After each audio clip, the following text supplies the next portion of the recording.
Then Ann Romney. Okay, now Ann Romney was supposed to humanize Mitt Romney. If you're waiting until 6 weeks before the election to humanize the candidate, you're probably in trouble. That being said, she did this whole speech. How did the speech start? This is how the speech started. Take a listen. I want to talk to you tonight, not about politics and not about party.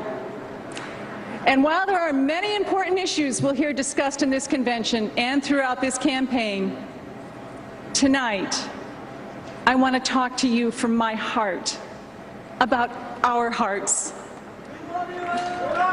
Okay, and people clearly yelling, "We love you, Ann." So then she went on, even though she said this wasn't going to be a speech about party, it wasn't going to be a speech about politics, she did a speech that alluded exclusively to partisan politics in the context of the two major political parties. So a little bit of doublespeak going on with Ann Romney, and it went throughout. I took a bunch of notes. I actually did an instant fact check and kind of instant what you need to know video last night on this. She says, Mitt loves this country. Yeah, but he keeps the money he made from outsourcing jobs to China in Switzerland and the Cayman Islands. What's the deal with that, Lewis? I don't know. I guess you just have to do that to prove that this country can take care of itself. Right.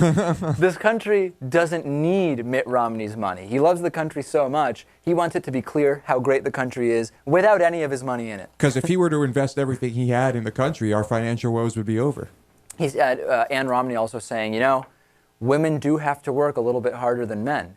Well, then why doesn't your husband think that they should earn just as much money, right? Mitt Romney not supporting the Lilly Ledbetter Fair Pay Act. Then this is where it really got bad. Ann Romney talking about when they were in college saying, we were poor. Oh, we were poor, we were poor, we were poor. Until Mitt Romney traded in those stocks that he had just a little bit at a time so that they could live without having to work. That was hard work, Lewis. You have to go down, and there wasn't online trading at that point. You've got to meet with the stockbroker or maybe make a phone call, maybe fax something, and you've got to you got to arrange for the sale of a little bit of those stocks. That's tough work. Not everybody can do that and balance going to school at the same time. Sounds impossible to me. I mean, I don't know how they managed. It's amazing that she was able to do that. And then Mitt also makes me laugh, Ann Romney said. Yeah, like when he joked about the president being a foreigner the other day in Michigan, like the only joke he's ever told in his life, appeasing the most extreme fringes of the Republican Party. He still makes her laugh. That's nice. You know, George Bush made me laugh a lot, right? Yeah. He did a lot of things that were funny. Sometimes he even made jokes that were funny. Yeah. Didn't mean he was president. Nothing Mitt Romney does, intentionally or unintentionally, has made me laugh.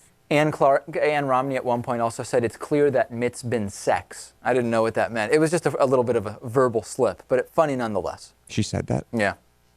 And then Ann Romney said, what else other than that theme? He built it. He built it.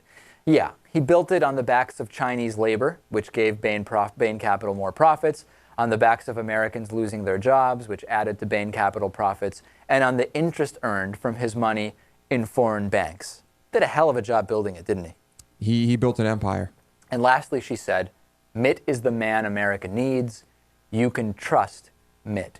Yeah, you can trust him to kill jobs, to destroy women's rights, the stock market, which we know does far worse under Republicans than Democrats, common sense, logic, decency, and any sense of reason, all would die under a Mitt Romney presidency. So in a sense, Ann Romney was right. Can you trust a guy who has to go by his middle name? That's not fair. A lot of people go by their middle names. Yeah, but come on, you're running for president. You're not even using your first name. How many times has that happened in history? Mitt Romney? Let's look that up. Now, I seem to remember that Dwight Eisenhower was like actually David Eisenhower, but I may be wrong. So he might have used his middle name. I thought it was Dwight David Eisenhower. Dwight D. It might be David Dwight in reality, though. I can't remember now. It might have been colloquially reversed. Right. Okay.